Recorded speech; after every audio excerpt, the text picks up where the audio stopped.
Nous ne pouvons pas accepter que le Sahel devienne le théâtre de rivalités puissances étrangères dont les affrontements ne font qu'aggraver la déstabilisation de la région.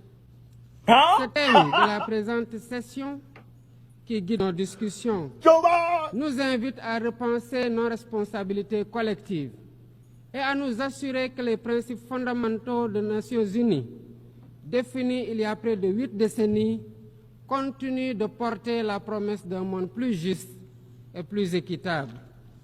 Mesdames, Messieurs, nous vivons dans un monde troublé où les principes de la Charte des Nations Unies, qui prônent l'égalité, la justice et le respect des droits humains, sont chaque jour mis en mal. Les conflits s'étendent, les inégalités se creusent et les crises climatiques aggravent la vulnérabilité de millions de personnes à travers le monde. De surcroît, nous assistons à une remise en cause inquiétante du multilatéralisme, à un moment où l'humanité en a le plus besoin. Le monde doit se regarder en face, sans complaisance. Les valeurs que nous avons juré de défendre sont piétinées dans plusieurs régions du globe. Que l'on soit à Gaza, à Tel Aviv, à Dakar ou ailleurs, chaque être humain est porteur de cette égale dignité, une dignité qui transcende les frontières, les cultures et les appartenances religieuses. C'est notre devoir à tous de veiller à ce que cette dignité soit protégée et respectée pour chaque être humain, sans exception. Ce devoir est l'essence même des Nations Unies. Pourtant, nous constatons chaque jour que le droit international, ciment de la paix mondiale, est souvent violé. Des résolutions adoptées par cette Assemblée sont ignorées. En tolérant ces violences répétées, nous foulons aux pieds les principes de la Charte des Nations Unies et sapons les fondements même de cette maison de la paix. Jamais les fondements des Nations Unies n'ont autant vacillé qu'en ces temps de violence et de peur et d'incertitude. Si nous voulons éloigner le spectre de la guerre et œuvrer à l'avènement d'un monde meilleur, alors il est temps de changer les paradigmes. Il est temps de remettre l'humain au centre de l'agenda international, comme nous y invite le thème de cette session. Monsieur le Président, Mesdames, Messieurs, nous ne voulons plus fermer les yeux sur la tragédie qui se déroule dans le Sahel.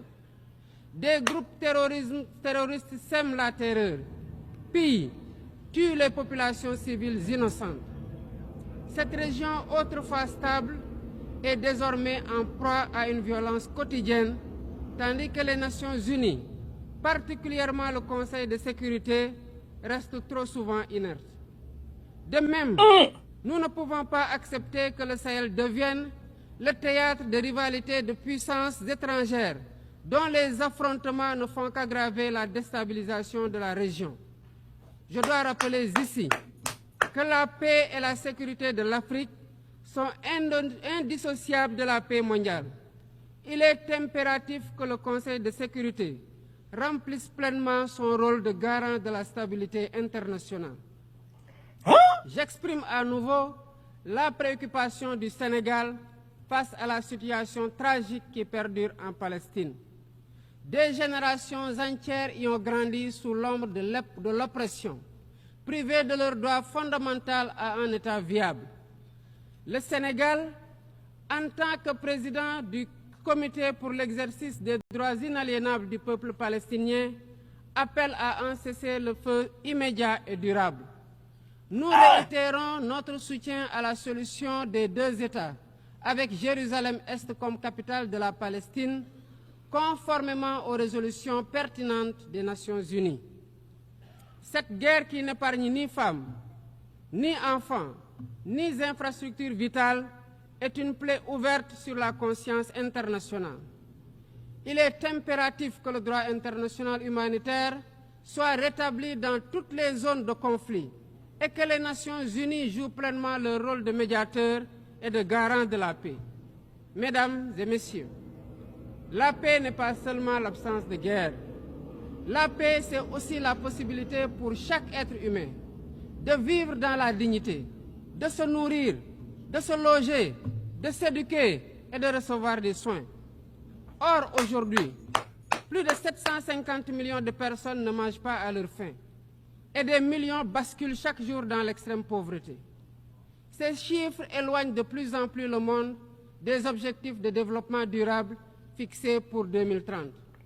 Nous ne pouvons plus accepter que les mécanismes de gouvernance mondiale continuent de reproduire ces inégalités. Il est alors temps de rompre avec la logique du chacun pour soi et de bâtir un nouveau contrat social global fondé sur la solidarité et la coopération. Ce contrat doit inclure des réformes majeures pour s'attaquer aux défis politiques, économiques, environnementaux de notre époque. Premièrement, il est impératif de sauvegarder et de renforcer le multilatéralisme comme cadre unique d'action pour la paix et la sécurité internationale. Cela passe par une réforme urgente des institutions mondiales, notamment le Conseil de sécurité, le FMI, la Banque mondiale, afin qu'elles soient plus inclusives et qu'elles reflètent les réalités géopolitiques et économiques actuelles. Le continent africain, en particulier, doit avoir une place plus importante dans ces instances de décision. Deuxièmement, il est temps de corriger les injustices économiques qui freinent le développement de nombreux pays du Sud. Le commerce illégal, l'évasion fiscale, les flux financiers illicites et les congés fiscaux abusifs ruinent les pays en développement, notamment en Afrique. Ces injustices doivent être corrigées pour permettre à tous les pays de participer pleinement au commerce mondial et de bénéficier de la croissance économique.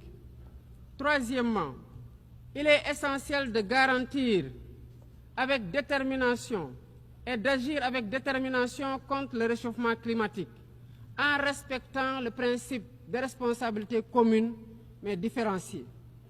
Les pays industrialisés responsables historiques des émissions massives de gaz à effet de serre doivent intensifier leurs efforts pour financer une transition énergétique juste et équitable qui ne pénalise pas les pays en développement. Nous devons impérativement protéger notre planète sans sacrifier les droits des nations les plus vulnérables à poursuivre leur développement. Quatrièmement, il est nécessaire de rompre avec toute tentative d'imposer des normes civilisationnelles unilatérales. Depuis son indépendance, le Sénégal a toujours défendu l'égale dignité des cultures et des civilisations. Et cette diversité doit continuer à être la base de la coexistence pacifique entre les peuples. Aucune nation ne devrait imposer aux autres ses pratiques ou ses valeurs comme normes universelles. Le respect des différences est le fondement de la stabilité et de la paix dans le monde. Mesdames et messieurs, le Sénégal est fermement engagé dans cette voie. Nous avons choisi de bâtir un État résolument tourné vers le développement durable avec des initiatives ambitieuses dans des domaines tels que les énergies propres, la souveraineté alimentaire et la gouvernance transparente.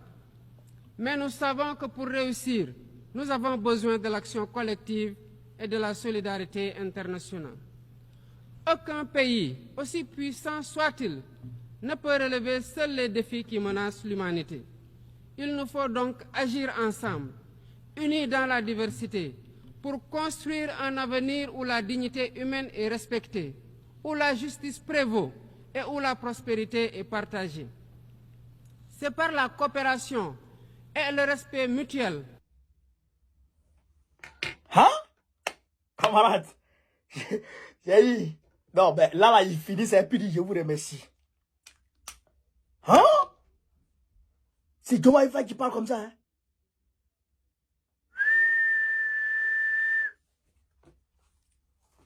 Non, il faut l'applaudir. Il faut l'applaudir.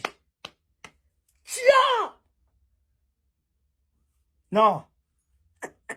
Là, ce qu'il a parlé là.